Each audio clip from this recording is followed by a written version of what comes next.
I'm Jeanette Larsen with Growth Unlimited. In this video, I'm going to be sharing more information about what I am doing to survive and thrive through the new normal. In the last video, we talked about a blog that I read shortly after the COVID-19 pandemic started. In it, it talked about different ways that people could thrive and survive that process. And I put most of them into place, and I've been working on them. This video, I'm going to share some of the things that I have done and show you how they are affecting my ability to survive this and move on after it's over. In the physical health realm of my life, I set the following goals. For routine, I want to get up and go to bed at the same times every day. During the day, I have an established routine with work times, even though I'm now working from home almost exclusively, and playtime, time for leisure, time for family, time for study. There are times structured in each of my days to allow these things to happen. I try to manage the details and make sure that, for example, I get vaccinations when they're needed. I have made sure that I've seen my doctor, as was suggested, just making sure that the nuts and bolts of my physical health are being taken care of. I'm also making sure that I engage in social distancing, and I use face coverings and other techniques that have been recommended to help avoid contracting COVID-19 as well as passing it on to other people. Nutritionally, I'm trying to eat better. I'm eating fewer processed foods, trying to work more on making my own food at home rather than purchasing it, so that I don't end up with all the additives and other things that can cause problems, or cooking methods that could cause health problems down the road. I watch my caloric intake, my fat intake, my sugar intake. I'm drinking more water, trying to avoid fruit juices and sodas. And last, I'm trying to create a work-leisure balance. I'm kind of a workaholic, and people often tell me they are amazed that I can actually keep going because I traditionally have worked very, very long hours. One of the things I'm trying to do with the new normal, where so much of my life runs together now, is create a little bit more separation. And differentiation seems to help in terms of my being able to categorize what I need to do so that I can rest, so that I can have leisure, so that I can do things I enjoy. And my life is not all work. To protect my psychological health as we move into the new normal, I'm doing the following things. Again, routine is an important part of my being able to have a good psychological well-being. Having things to do and being able to have that list of things that have to be done each day helps me focus so that I get things done and I have less frustration because I can't get the things that I want to do completed. Secondly, I'm engaged in activities that help me maintain my independence. That's a very important thing to me, and so I focus on doing things that will help ensure that I'm not in a position where I have to receive help from other people. I try to maintain a level of gratitude that is greater than it has been in the past. I recognize the things that I have to be grateful for and celebrate the fact that I have them and that I'm able to share them with others. Growing, learning, and improving is an integral part of my life. And when COVID-19 started,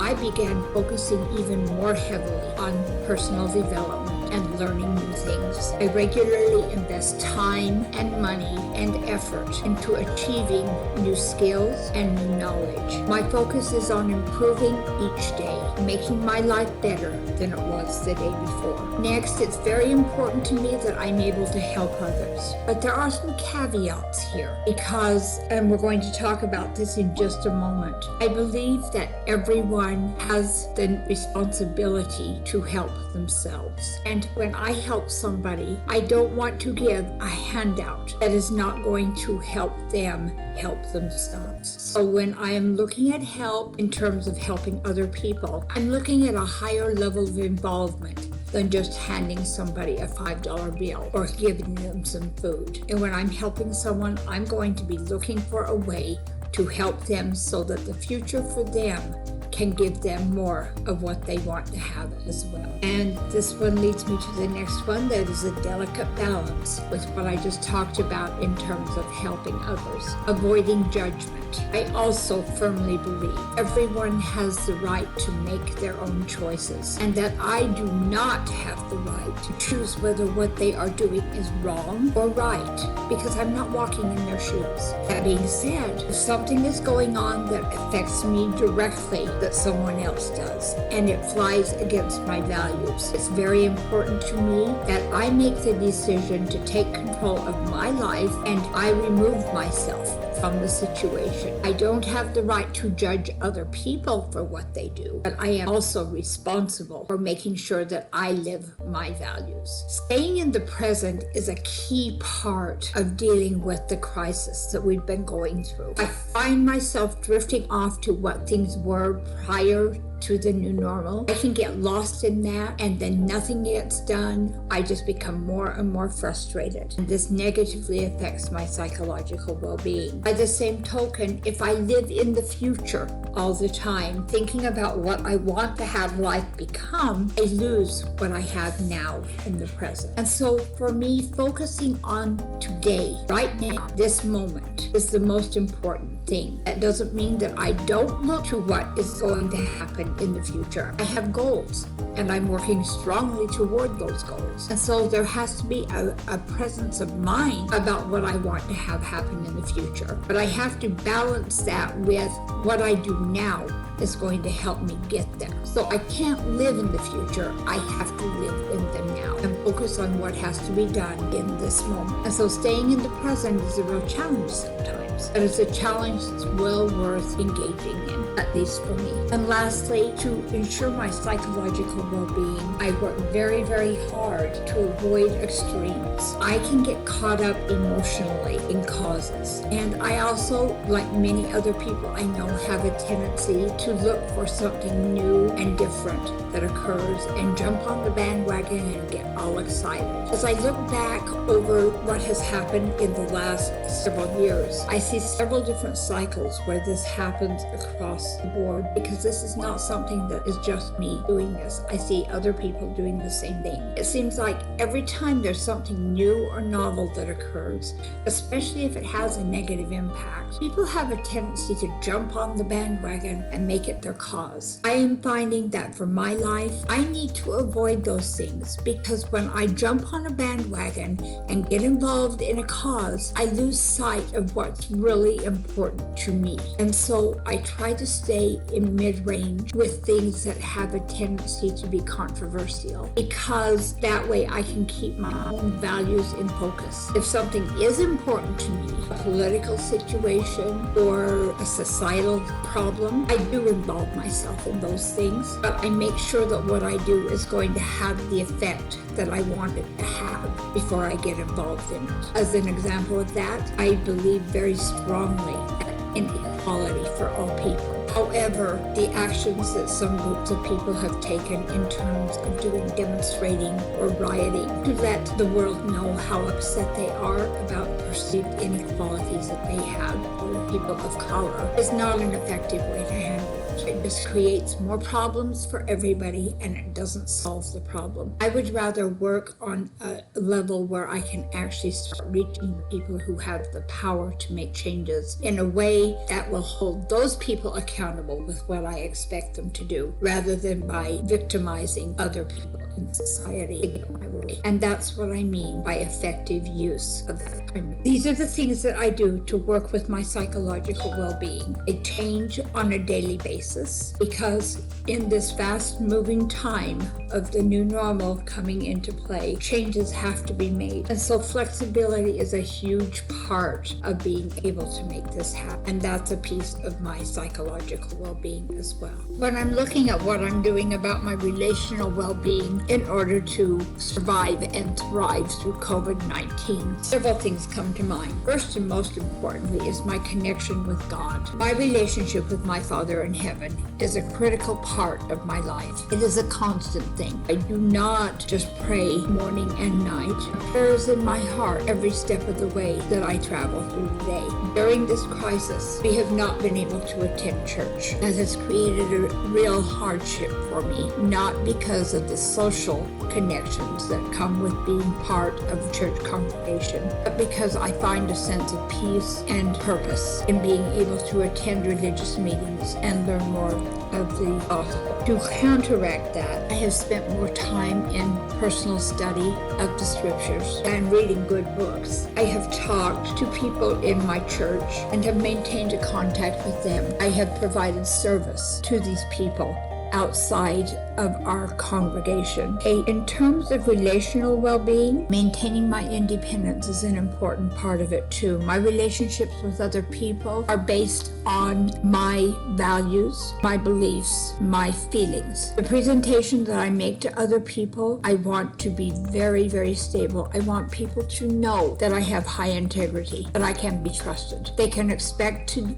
get from me what they know they're going to receive. It's consistent. I don't bounce around in terms of the way I treat people. I'm honest, I'm straightforward. People know exactly where I am and what I'm saying and where I'm coming from. That being said, I also deeply respect the differences between people. I do not expect other people to walk my way and do it my way. I respect their right to make the choices that they want to make for their lives, as long as they are willing to be responsible for those choices. Respecting difference is an important part of this whole thing. My respect and my understanding that people have the right to be different is a critical part of how I'm able to relate to others. I have always been a person who wanted to help other people, and helping other people is an important part of my relational well-being. However, I do have to be very careful that the people that I'm helping actually want the help, and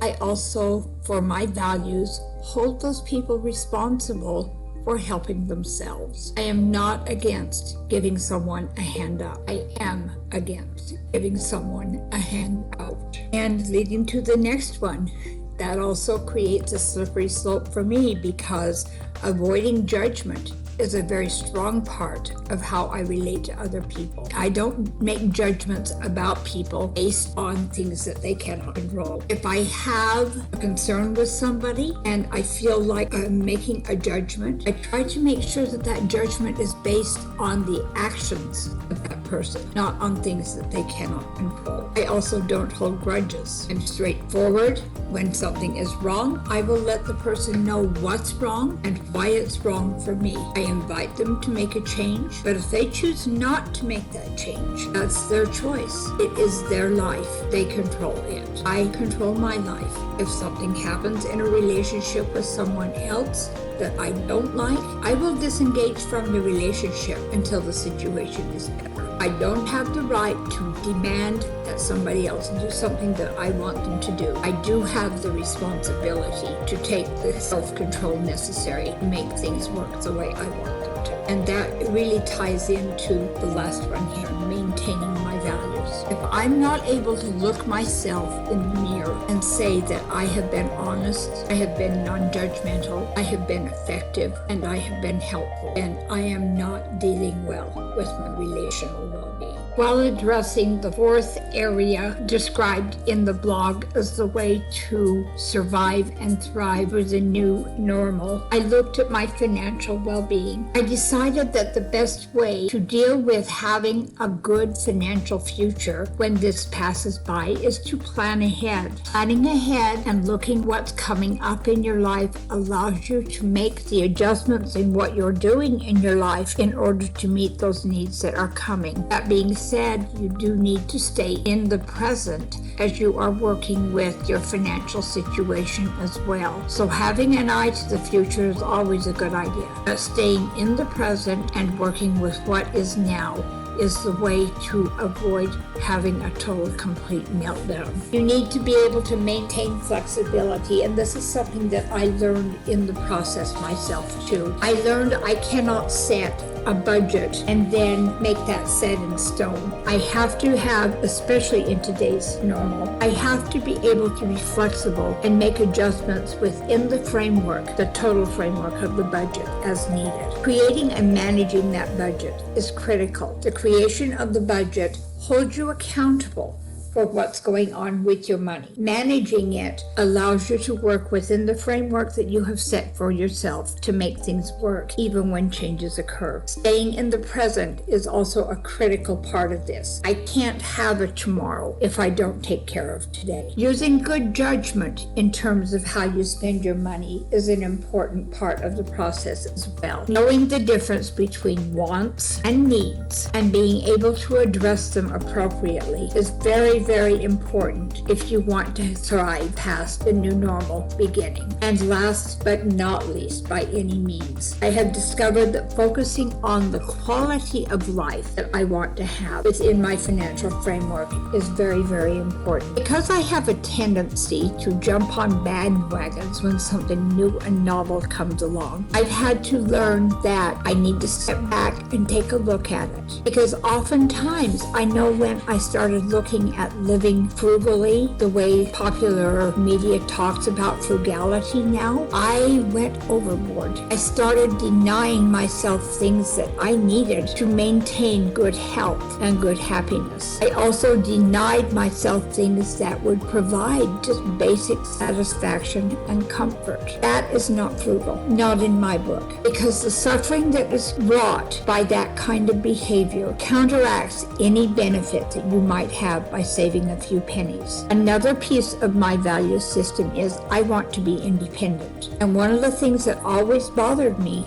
about the frugality movement was the focus on getting things for free and getting people to give you things. I was raised to be independent and self-reliant, and if I have to count on somebody else to meet my needs, neither of those things are in place. So with that particular movement, I still work on saving money and finding ways to cut corners, but not at the cost to the quality of life that I want to live. And that is the thing that makes the difference for me. All of these things together create financial well-being. And it's putting me in a position, as I learn to do these things more effectively, of being able to move forward towards what comes after the new normal so that I can have the kind of life I want to live. Growth Unlimited's mission is to help you have your life your way. We want to help you take control of your life so that you live the life you've dreamed of, that you deserve. We have a proprietary program that helps you do just that. Check us out by visiting our website and take our free assessment to see how we can help you.